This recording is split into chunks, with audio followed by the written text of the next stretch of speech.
Imagine a world where every craving is instantly satisfied. No struggle, no waiting, just pleasure on demand.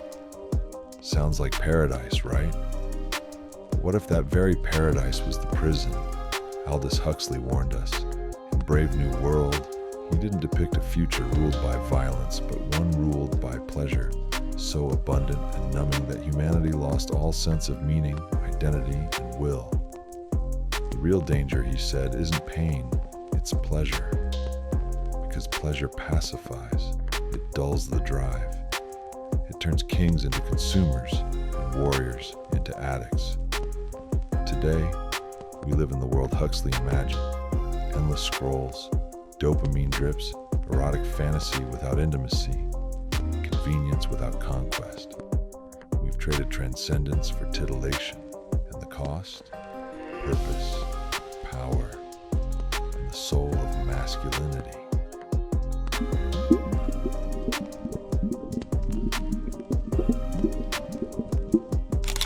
Perfect prison has no bars, only comfort. There was a time when pleasure was sacred. The warrior earned it after war. The monk through mastery. The king through discipline. But now, pleasure comes first, and effort never. This inversion is not evolution, it is enslavement. In Brave New World, Huxley didn't imagine a world of whips and chains. He imagined a society where men would be too entertained to notice their decay. He foresaw a generation that would drown not in pain, but in ecstasy, where every man becomes a passive participant in his own decline, a prisoner who asks for stronger chains. Pleasure has become psychological warfare, because the mind doesn't distinguish between the earned and the given. It only follows the dopamine.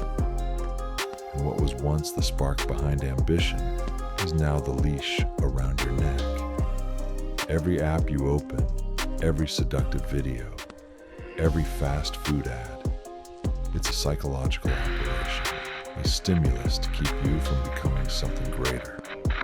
This is hedonic regression, the brain's reward system collapsing under constant stimulation. You are not bored, you are overstimulated into numbness. You no longer feel joy, you chase novelty. You no longer feel desire, you chase the next hit. And what you don't realize is, every time you choose pleasure without purpose, you weaken the muscle of your will. The ancients knew this. Prometheus was punished for giving fire to man, not because fire is evil, but because the power it brings must be earned, or it will consume. Today, you've been given the fire of pleasure, but without the wisdom to wield it, so it burns you.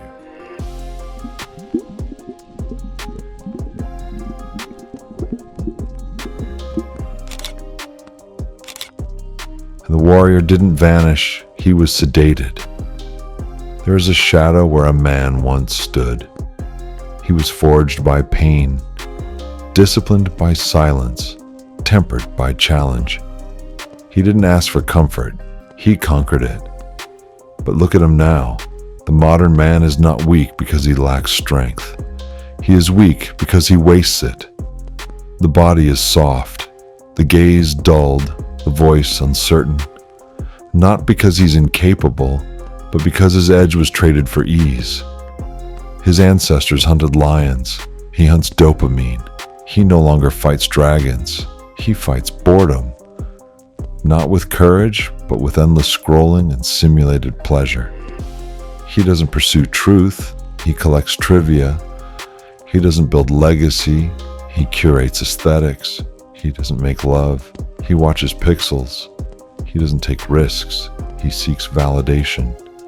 This is not evolution. It is erosion.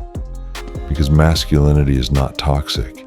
It is radioactive, dangerous when uncontained, but world-shaping when mastered. And right now we have no containment, no direction, no fire in the forge. What was once a sword has become a screen. What was once a path of trial has become a loop of indulgence. The man who cannot say no to pleasure will never earn the power to say yes to destiny.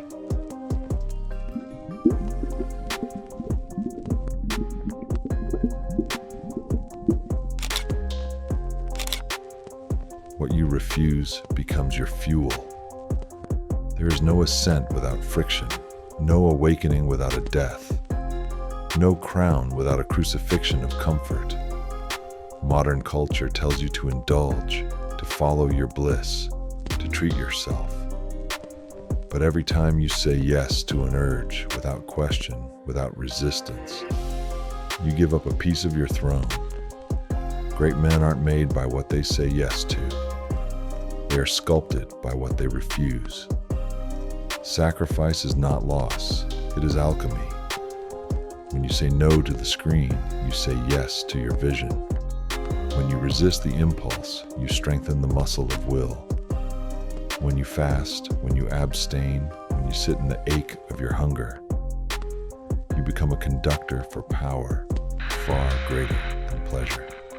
That power is focus, that power is clarity, that power is presence. Carl Jung once said, "No tree can grow to heaven unless its roots reach down to hell." But most men today never touch their roots. They float, they scroll, they escape. They fear their hell, and therefore they never rise to their heaven. Transcendence demands that you go down before you go up. You must confront the beast within. You must starve it, tame it, harness it, not to kill desire, but to command it. Because when desire obeys discipline, it becomes drive. And that's where your edge begins. Not in the excess, but in the exile. Not in what you get, but in what you give up, and what you become in the process. Wake up. Look at what's been stolen. Your fire, your focus, your future. Trade away for likes, lust, and lethargy. But you are not a slave. You're not a statistic. You're not some dopamine-drenched casualty of a war you never chose. You are a weapon, a builder, a sovereign force forged in silence and sharpened by solitude. But first, you must reclaim your throne, piece by piece, decision by decision. Because discipline isn't just a practice, it's a rebellion. It's a declaration that you will no longer be ruled by comfort, that you will no longer answer to your lowest self. Start small. Delete the app. Turn off the feed. Sit with the ache. And then sit longer. Let your hunger sculpt you. Let your restraint build you. Let your silence speak for you. Because the world will not hand you power. It will offer you pleasure as a leash. And it will smile while you wear it. But not you. You are not a pleasure seeker. You're a legacy builder. You're not a consumer. You're a creator. You were not made to scroll through life. You were made to carve through it. This is your call to rise, to return, to reign. Because anything that rules you owns you. And kings bow to no master. They never had to burn the books. They only had to make you stop caring. They never had to enslave you with violence. Just entertain you until you forgot you were caged. The pleasure wasn't the reward, it was the prison. And the bars, built from endless scrolling, midnight cravings, quick highs with no meaning. But beneath that noise, there is a voice that remembers fire, that remembers the ancient ache to build, to battle, to become. It's been waiting for you to say no to the easy, to turn your face from false light, to walk alone through the dark and remember that you were not made for sedation. You were made for ascension. You were made to lead, to conquer your demons, to create something no algorithm could ever replicate. A soul sharpened by suffering. The world may tempt you with ecstasy, but fire that burns too bright consumes itself. So choose your flame, reclaim your edge, reclaim your will, reclaim your crown, Because not all kings wear gold. Some wear scars. Some wear masks of bone.